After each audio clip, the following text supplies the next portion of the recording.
you can still have God, you can still have Christmas, you can still have the peace and the hope, and it can be inside a smelly, dirty stable that is this earth. And that, to me, is what Christmas is.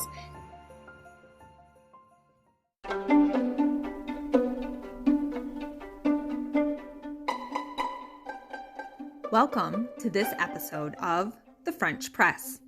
Let me pour you a cup of coffee while we talk about intrigues of faith, pages we've dog-eared, and the life in between on The French Press.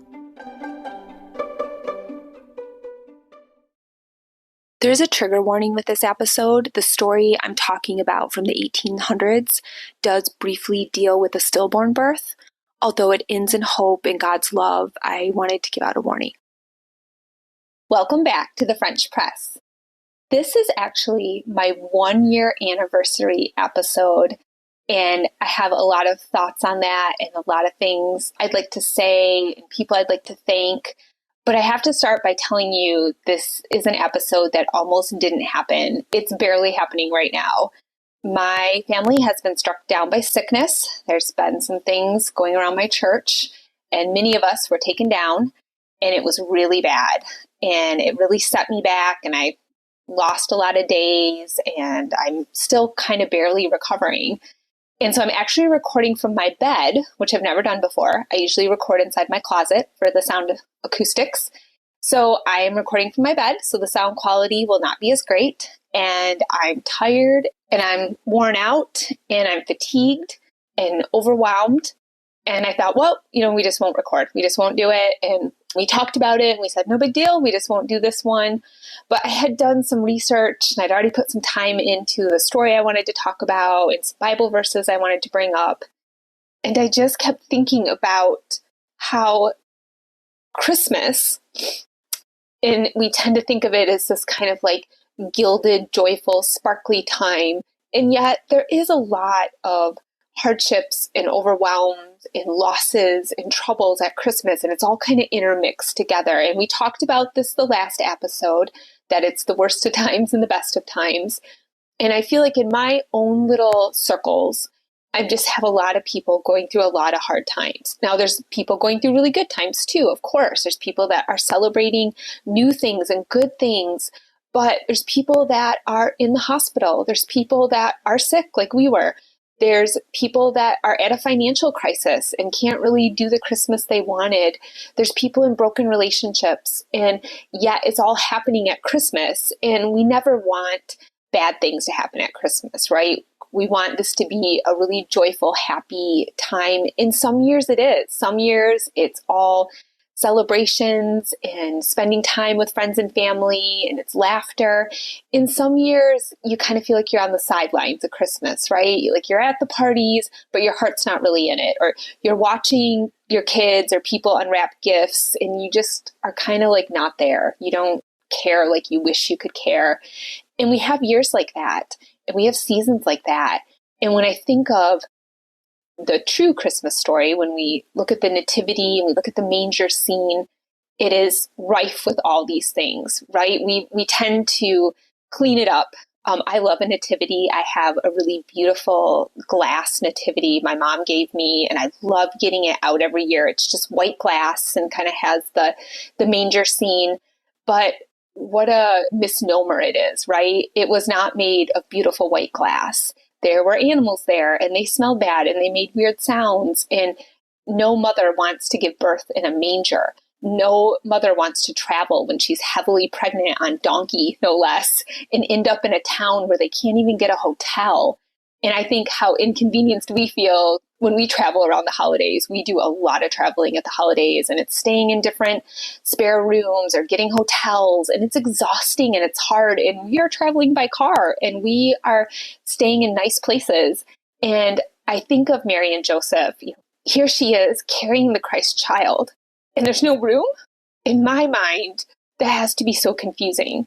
Okay, God came to me in a dream, and I am pregnant with this human that's a baby, that's God, and there's no room for me to have this baby. Like, even in an inn, I already had to leave my home and my town and my family and everything I knew, and I end up in a stable.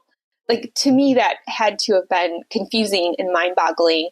And I think so much of our Christian faith is because we think, once we have salvation and we're with God and we have the Holy Spirit living inside of us, and it feels like things should be better, right? Like, things should work out. There should be a room at the inn for me. Like, I'm carrying God inside of me. I'm filled with the Holy Spirit. These things should work out. And yet they don't. And if you're like me, you're kind of surprised every time, but we shouldn't be, because the Bible tells us not to be surprised. And we're going to look at some of those verses today, actually in Corinthians, where Paul talks about what you go through in your faith. And when I look at what Mary went through and Joseph, and this whole story is just around so much violence and hostility, right? The king is trying to murder the babies. See, can you imagine? That's something we can't even fathom. And they have to hide and they have to run away to Egypt. It is just destruction, and death is after them, right? The enemy is after the Christ child. And right out the gate, God comes to Joseph in a dream and is like, get out of here. People are trying to kill you. They're trying to kill the baby. You got to leave. And that just doesn't feel like what we want it to be like when we're living with Christ. When we have Christ, like they had him actually living in their home. It feels like you should be protected. It feels like you wouldn't have to run away. It feels like you should have this lovely palace and all the nicest things in the world. And yet our Bible and our God works in those opposites, right? The last will be first. He looks at humility and he looks at brokenness as good things. We don't think that as humans, right? We want the strength and we want confidence and we want like all the supernatural things that should be able to happen, that can happen. We want them to happen. And yet when we look at the stories of people that served God, when we look at Joseph and Mary, when we look at the disciples, when we look at Paul, we see that it is often the opposite. It is often life on the run. It is life of shipwrecks and imprisonment and people hating you because you love God and you trying to serve people that don't want to be served. And it looks like hardship and it looks like despair and hopelessness sometimes. And we see this played out in the New Testament over and over and over again. And although Christmas is a time for joy and peace on earth, and I think Christmas delivers that, at least on some level, there's some level of something supernatural happening, right? It is this scene, this manger scene, that is this mixed bag of amazing, miraculous, wonderful things happening in a really lowly, dirty, smelly, kind of ugly place, this earth. This season, I've been thinking about the word Emmanuel a lot. Emmanuel, God is with you. And that God promises to be with us through the hard times, through the disappointments, and through the good things, and through the wonderful, amazing things. So when we have that laughter with friends, or we get to spend time and just feel that joy of being with other people that love us and we love them, that is Emmanuel. God is with us in those moments. But when we're holding someone's hand in the hospital, or we're listening to someone cry about something devastating that's happening to them, it's still Emmanuel. God is with us. And this baby came down to be with us. And he was not found in a castle, and he was not found wrapped in beautiful linens, but he was swaddled in a manger, a place where animals eat, a place that's dirty.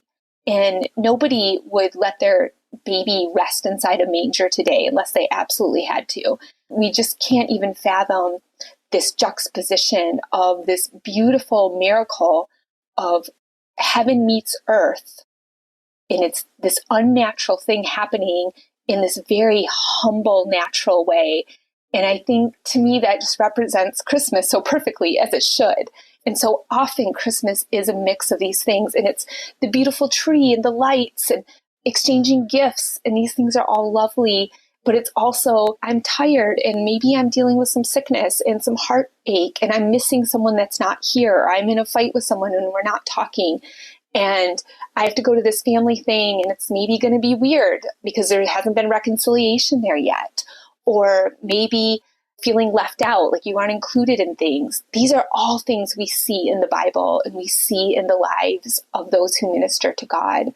And I think being aware of that is really helpful for me to not put too much emphasis on Christmas being this amazing, beautiful, perfect day that we all want it to be, but letting the humanness be in there, letting the stable be in there. You can still have God, you can still have Christmas, you can still have the peace and the hope, and it can be inside a smelly, dirty stable that is this earth. And that to me is what Christmas is. It's the mixing of the supernatural with the natural, and the natural is really messy and yucky, and it doesn't have to erase the supernatural. So we can say, hey, I'm hurting, I'm struggling, but God is still in this. Emmanuel, the Christ child was born, and we get to celebrate this, and it's important we celebrate it whatever state we're in.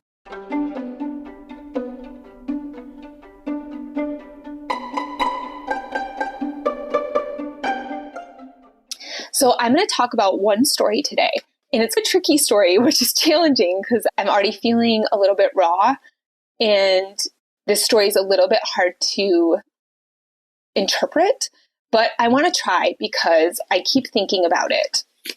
It is called The Gifts of the Child Christ by George MacDonald. It was probably published, I think, in 1882, so it's an old one. And the man who put this book together, which is coming out of 12 Classic Christmas Stories, A Feast of Yuletide Tales, and it's edited by Timothy Larsen. And so this is Larsen's notes on it, which I thought were interesting and important. He says, there are sad events in this story which might not make it a preferred reading for someone who has high demands for a thoroughly happy story. So he talks about the different aspects of Christmas in the Christmas story. He said that he believes that The Gifts of the Child Christ is one of the greatest Christmas stories ever written. It is not as well known as it should be, however, because publishers have usually preferred tales focused on the cultural aspects of the holiday, while this story jingles with Christian hope. Just that introduction alone had my curiosity piqued. I sort of couldn't wait to read this story. Like, why did this guy who put the book together think this was the greatest Christmas story? I've never even heard of it. And as I'm reading it and as I read through it, I was sort of like, okay, yeah, I see. It's older, it's a little harder to interpret. But when you hit the climax of the story, I can see why it wasn't popular. And I felt conflicted about, do I share this on the podcast? Do I not? It's a hard twist in the story that I didn't see coming, but yet I see the great effect of it. So I'm going to try to lay it out. It is a hard story to work with, and I'm not at peak performance. So I'm going to try to do my best and lay the story out to you. It is about a family, obviously in the 1800s, and there is a father and a stepmother and a child. And the child her age isn't mentioned, but she's pretty young. It talks about her sucking her thumb at one point. So she's pretty young, but able to think and process. So I don't know, she's like 5-ish. They go to church, and in church, she's taught that the Lord chastens those he loves. This is what the sermon's about. And then there's a footnote where that comes from, which is in Hebrews 12:6, for whom the Lord loveth, he chastens. And modern translations often use the word disciplines instead of chastens. I think we probably know that.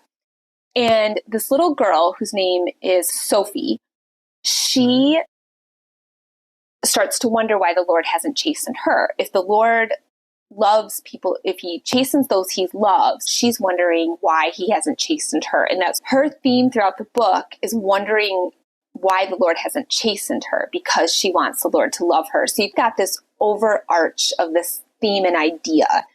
And she is not necessarily a well-loved little child. Her mother died, I think, in childbirth. And the father's sort of like, I'll take care of her, but I'm not really spending time with her or caring about her. And the stepmother is like into herself and doing her own thing. And she has a nursemaid, Alice, who's not so great either. The author goes to pains to tell you that she is a good person, but she kind of treats Sophie with like carelessness, and she's not really gentle or kind with her. And we get into Alice's story as part of this, the nursemaid. And Alice does not like being a maid, and that shows in the book. And at one point, she is set to have an inheritance from her uncle. And so she goes to her employers, to Sophie's mom and dad, and is like, you know what? I'm getting this inheritance and I'm going to leave. I'm going to be a wealthy woman of means and I'm going to leave. And her mistress, who is the stepmother to Sophie, has fallen ill. And she's very ill. And the dad is saying to Alice, can you please stay and take care of my wife? I think her name is Letty. Can you stay and take care of her? She's very ill. You've been with us for a long time. We really need your help. And she's like, okay, I guess I will, but I'm not a servant anymore. I'm inheriting this money. And the mother and the father are saying to Alice, are you sure you're getting this money? Sometimes we're promised this money, but when it actually gets down to it, you may not actually inherit. You might want to double check that you're getting this before you quit this job, because this is a good job you have. And Alice is like, oh, no, I'm for sure getting the money. So she quits the job and goes off. She actually also is engaged to be married. Prior to this, she felt like he was above her and she considered herself really lucky to get to marry this guy. But now her fortunes have changed. And now if she inherits this money, would be wealthier and be a woman of means. And this lowly man she was going to marry, I think his name is John, would be beneath her. And so she's had a change of heart. So she goes to him and is just like very rude to him and is like, nope, I am going to inherit all this money and I'm better than you. And so I will actually not be marrying you. And she takes off. And so the family's like, okay, we lost our maid and the stepmother's sick and Sophie isn't understanding why the maid left. And this is kind of all a hardship for everybody. And there's not a lot of love lost between any of these people. They're all kind of just living together in their own little worlds. And as it turns out, and you will probably not be surprised to hear this, not only did Alice not inherit the money, and she goes off and does some digging into this uncle and who they were to inherit. And as the people who are in charge of such things, like dig into Alice's life, some information comes out. And she actually shows back up at this family's home, crying and begging them to take her back. And they're asking her, well, what do you mean? Did the nieces and nephews not inherit? And she's like, oh no, the nieces and nephews, they did inherit the money. He didn't lie. And they're like, well, what's the problem then? And she's like, well, when whoever the solicitors dug into my past, it turned out my father and mother were never married. And so I'm considered an illegitimate child, and therefore I cannot inherit. And so she said, not only do I not get the inheritance, but now I am considered a very lowly person, because in the 1800s, if you were illegitimate, you couldn't inherit anything. And you were considered lowlier. We don't think that way today, of course, but in this time period, discovering you were illegitimate would have been a great hardship. You wouldn't be able to get as many jobs. You wouldn't have as many opportunities. You wouldn't have as many opportunities to marry. So she had a good thing going. She had a nice job. She had a nice betrothed husband. And she kind of kicks them all in the dust and goes off to her inheritance, not only to discover she doesn't get it, but to discover actually things are much worse and she's actually illegitimate. And now probably nobody would marry her and nobody would hire her. And so she comes back crying to this family, and she comes to Sophie, and Sophie says to her, is this the Lord chastening Alice? And so she immediately sees this. She looks at Alice and sees the Lord chastening her for maybe her haughty ways of leaving everybody behind. It says, Alice had never understood her. It was indeed strange if the less should comprehend the greater. She was not yet capable of recognizing the word of the Lord in the mouth of babes and sucklings, which comes from Matthew 21:16. And Jesus said unto them, Ye, have you never read, out of the mouth of babes and sucklings, thou hast perfected praise. So here's this author saying, like, this little girl gets it, and none of the people around her aren't understanding that this chastening is actually a form of love, because Alice had become very prideful, and God hates pride, and her heart had swelled, and she decided she was better than anybody, and she had quite a knocking down. And she comes back, and then the beauty in this story is that she comes back to the family and they take her back, and she goes back to John, the betrothed, And he gladly takes her back. And he's like, yes, of course, I always loved you. I loved you the whole time. And I will take you back. And of course, we immediately put the picture of God and us together, right? We are Alice. I think John, he is God. And she hurts him and she goes off into the world to find better things, only to discover it's worse than she ever imagined. And she's actually lowlier than she ever thought she was. And then she has to come crawling back to this man, and he doesn't skip a beat. He's just like, yes, I will still marry you. I loved you the whole time. Of course, I will take care of you. I have a position in the world, and you will be safe under me. And just the way he talks to her and describes his love to her and that he would always take her back is this beautiful writing of us going off on our own and coming back to God, and God just being like, yep, I loved you the whole time. I'm here. I was here the whole time. You thought you were better than me. You thought you could do it on your own. You thought you could figure it out. And like Sophie noticed, maybe Alice got chastened because her heart was wrong. And sometimes we get chastened. Nobody wants that. No one wants to be reminded we have to forgive, or reminded we can't go to anger or bitterness. Nobody wants to be reminded we can't do it on our own, and we need God all the time.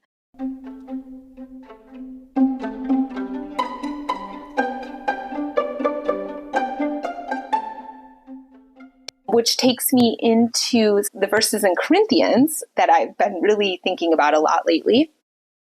2 Corinthians 3:5, not that we are sufficient of ourselves to think anything as of ourselves, but our sufficiency is of God.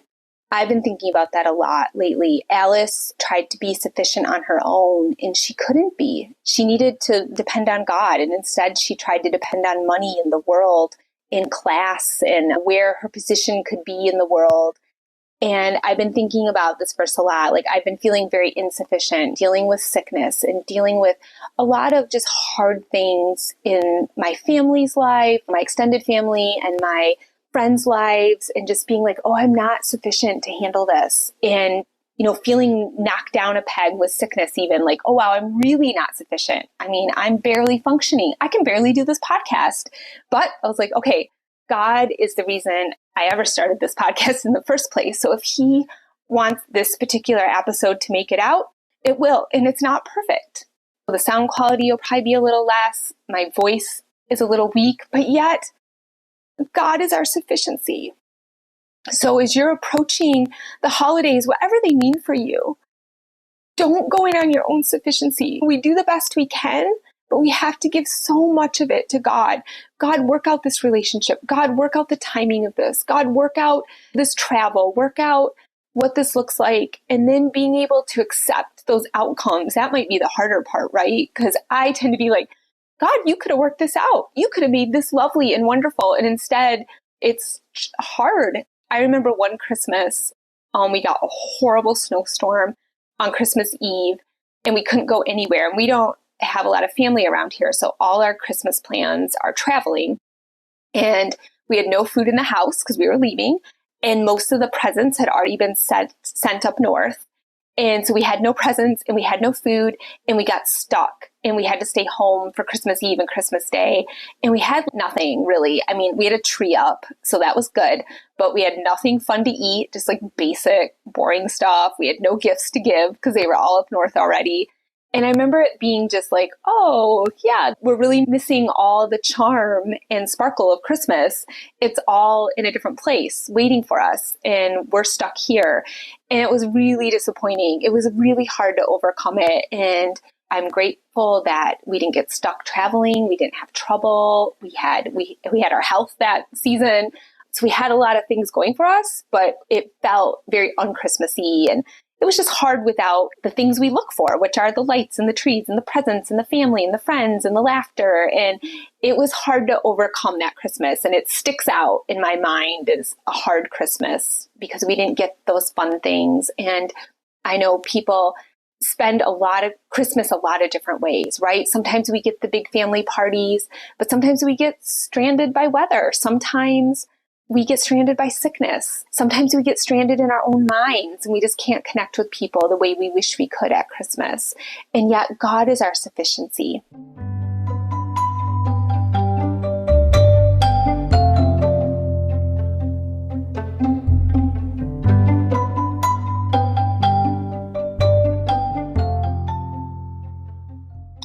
So the hard part of this story is, so I mentioned the stepmother was ill, and one night Sophie wakes up, no, it's Christmas Eve, and Sophie wakes up and hears this, says she's in bed, and there's this concept in this time period that I was not aware of, that Christ himself brought the gifts. I didn't know that was a thing, and I'm actually going to read you a little part about that because that was kind of new to me.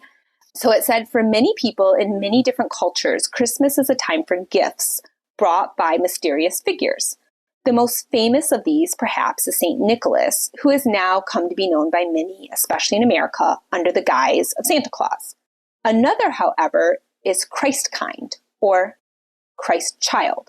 Christkind is a gift bearer, is popular in various countries, not least the German-speaking ones. The title of this story, The Gifts of the Child Christ, is evoking the tradition of Christkind, while also widening to its remind us that all true gifts come from Jesus, the Christ who became incarnate as a child on the first Christmas. So in Sophie's world, in this life, she expected Christ himself to bring her the gifts. So that's who she's expecting to come and bring gifts on Christmas morning. That was kind of new to me. So she wakes up on Christmas Day and she's wondering, is he coming today? How will he come? Where should I find the baby Jesus? She's wondering. And she gets up and she's walking around the house, and it says, expectations grew and wrought in her until she could lie in bed no longer. Alice, her nursemaid, was fast asleep. It must be early, but whether it be yet light or not, she could not tell. Anyhow, she would get up and dress, and she would be ready for Jesus whenever he should come. So that alone is that advent, that expectation that Sophie's expecting Jesus himself to come and bring these gifts, the Christ kind. And she's excited, and she's like, what's this going to look like? She's young and expecting kind of the miracle of Christ coming. So she gets up, and the house is dark and a little bit eerie, and she sees someone walking around, and someone goes in a spare room and leaves. And she's like, is that Christ? Like, what is that? And she goes into the spare room, and there's a little candle lit in the room. And she goes in there and she looks, and there's what she thinks is a doll laying on the bed. And she's like, oh, there's a doll. Is this the baby? And she realizes it's a real baby and laying on the bed. And she's like, this is the Christ child. He's come. And as she gets closer, she realizes that the baby is not breathing, and it's a dead baby laying on this bed.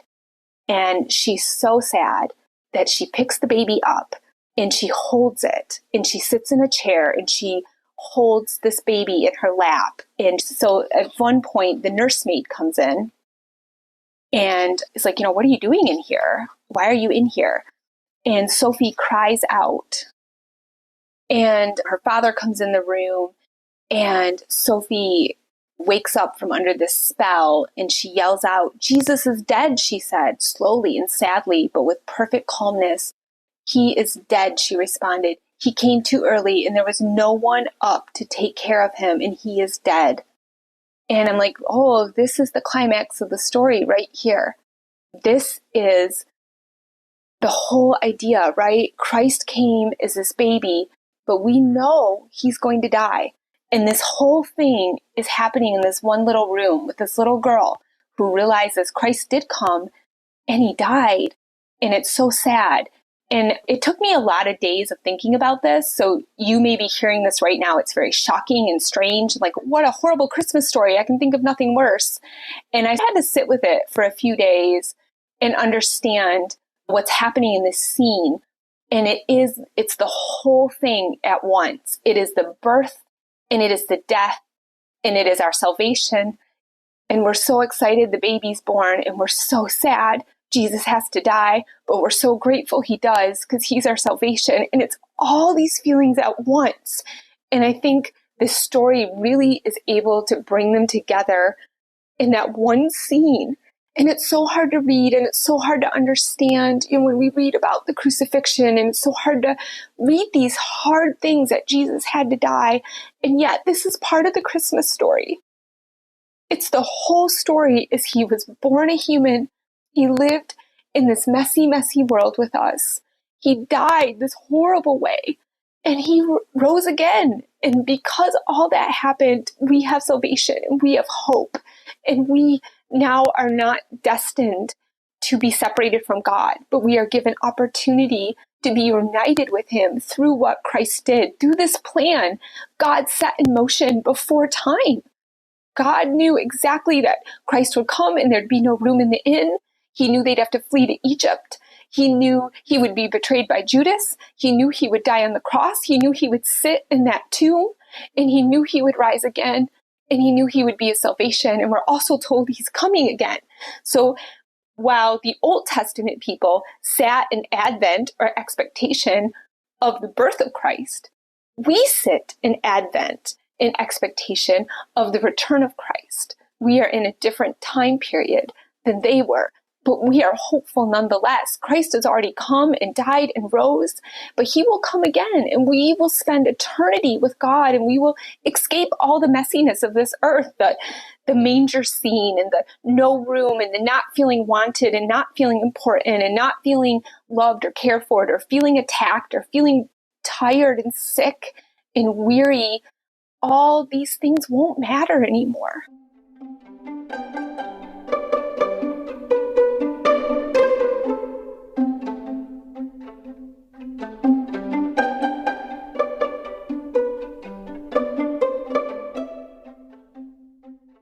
So her father goes on to explain to her that it was actually her little brother who had died, and that's why her stepmother had been ill.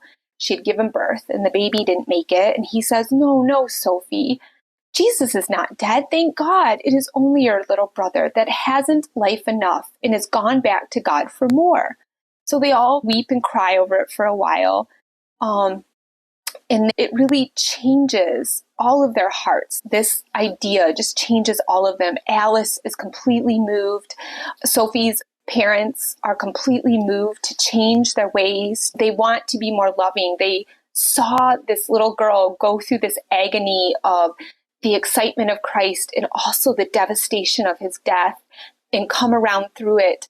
And they have this renewed idea of they want to understand God better, and they want to understand their faith better, and they want to go to church as a family and make it important, and they want to make the crux of their life the love of Christ because they experienced it.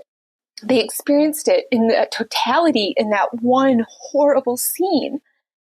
So the dad, who had no time for his daughter before, has completely changed his ways. And it says, and every day as he looked on her face and talked to her, it was with more and more respect for what he had found in her, with growing tenderness and reverence for the divine idea enclosed in her childish wisdom and her calm seeking, until at length he would have been horrified at the thought of training her up in his way. Had she not a way of her own to go, following not the dead Jesus, but him who liveth forevermore? I think that's a beautiful sentence. This group of people in this story were just going their own ways, doing their own things. They had no thought of God or other people. And that scene that night changed all of their lives so dramatically that they can't even imagine doing things their own way anymore. Like they want to do it the Lord's way. And it's not a dead Jesus, but it is one who lives forever. And we experience all this in Jesus' lifetime, in that story that's so strong and so rich with all the things Jesus experienced in this life as God and human. And he experienced birth and he experienced death. And neither of these things were glamorous in either way. It was a lowly birth and it was a violent, violent death. And what he did in between was completely change the world. He turned it upside down. He came in and he turned this world upside down. And some of the verses I was looking at in 2 Corinthians, I thought were really fitting just for this time of year and this story in particular, which is a really hard story, like the editor of this book warned. It's a hard story. People don't like it. This isn't what they want to hear this time of year. And I understand it because I didn't really like it at first either. And it did take me a little bit to sit with it. But in 2 Corinthians 4, this is Paul talking. And when we go into this season, good or bad, as we enter this new year with all its troubles and all its joys, in the mix of everything that's happening, in the mix of the supernatural and the natural, and us carrying Christ in our souls and our hearts. He lives within us. The Holy Spirit does. But yet we live in this messy, hard world, and this humanness is so hard. And here's Paul talking how we are troubled on every side, yet not distressed. We are perplexed, but not in despair, persecuted, but not forsaken, cast down, but not destroyed. I think these verses are so much of our walk. They were so much of Jesus's walk. They are seen in this story we just talked about. And also in 2 Corinthians 6, but in all things, improving ourselves as the ministers of God, in much patience, in affliction, in necessities, in distresses, in stripes, in imprisonments, in tumults, in labors, in watchings, in fastings, by pureness, by knowledge, by long suffering, by kindness, by the Holy Ghost, by love unfeigned, by the word of truth, by the power of God, by the armor of righteousness in the right hand and on the left, by honor and dishonor, by evil report and good report, as deceivers and yet true. In the word deceivers there, it's by disagreement. It's not a word that translates well today. As unknown and yet well known, as dying and behold we live, as chastened and not killed, as sorrowful yet always rejoicing, as poor yet making many rich, as having nothing and yet possessing all things. Here is our life in a few paragraphs. We will have all these troubles, but we will overcome. We will have the opposite. What seems like things that would break us and bring us down can strengthen us and bring us up. The things that happened to Christ, being born lowly, that didn't seem right. Having to run for his life as a baby and an infant, that doesn't feel right. Being betrayed by those he poured into, that doesn't feel right. Being persecuted and ultimately put to death, none of that feels right. But yet God used all of it for his good purpose and for his glory, and he will do the same in our lives at Christmas. I just go back to that word Emmanuel, that God is with us. We are not going through this alone. We don't have to face anything alone. And I hope your Christmas is joyful and wonderful and everything you hope for. And for a lot of you, it will be. But for some of you, it won't. We have different seasons and different years and different things. And I think we can glorify God in either circumstance. We can offer a smile when all we want to do is cry. And we can be there for someone who needs to cry.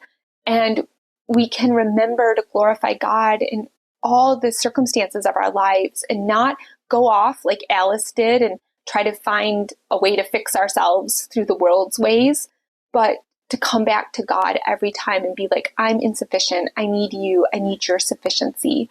So that's really my focus for Christmas this year is, okay, I need God to do it. And I'm going to do my best, but I really need him to help me and to bolster me through different things I need to get done and different circumstances I may find myself in. I really do wish you a Merry Christmas. And I know that story's a little rough. I'm sorry, but I felt like it was important and something I will kind of lives in my mind and I think about quite a bit.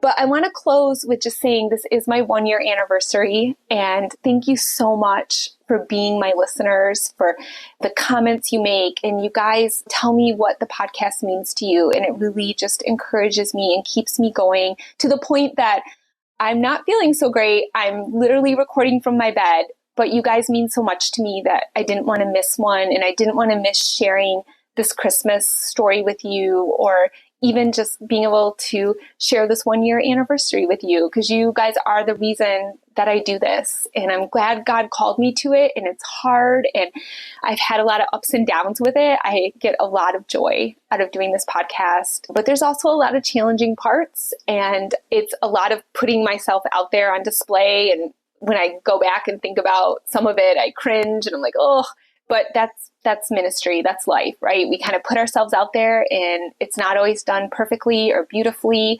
And sometimes people come alongside us and say, hey, I think you could do this better. Hey, maybe you shouldn't do it that way. And I want to have a teachable spirit, and I want to be able to keep moving the podcast into wherever God wants it to go, whatever territory he wants it to go. And I don't know what the next year brings, but I'm really excited to find out. I'm excited that you guys share it. And I'm always surprised who's listening that I wouldn't even know is listening. And I find out in kind of funny ways sometimes, where someone will tell me they've been listening and I had no idea.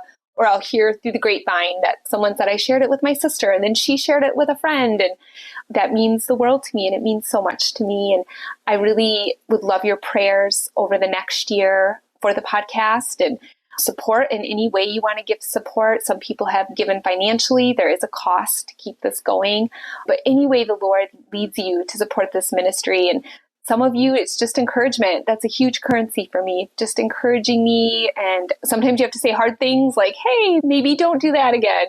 And I want to be able to hear that and grow with that. And I want to be able to be on display for people, to be like, you can do this too. You can do hard things too. And it won't go perfectly. And it's not the end of the world. And it's okay. And there is a lot of joy in it, even though the growing process is difficult. So I wish you all a Merry Christmas and a Happy New Year. And I look forward to talking to you in the new year. And I do pray for you as my audience. And I pray that you share this podcast with other people, and that this ministry can be useful to the Lord and bring him glory.